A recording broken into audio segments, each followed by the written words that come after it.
Hello everyone, I am Simran Chettri, a second-year student in Emergency Medical Technology program at Medhavi Skill University.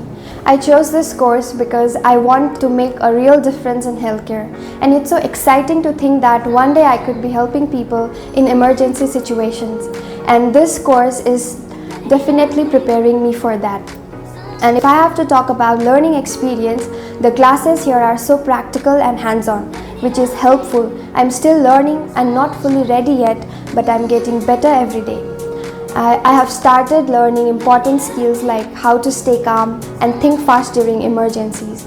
We also practice things like basic patient care, which makes me feel like I am improving little by little.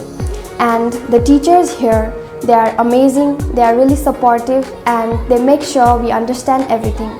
They really guide us. If I have to talk about the campus itself is super welcoming.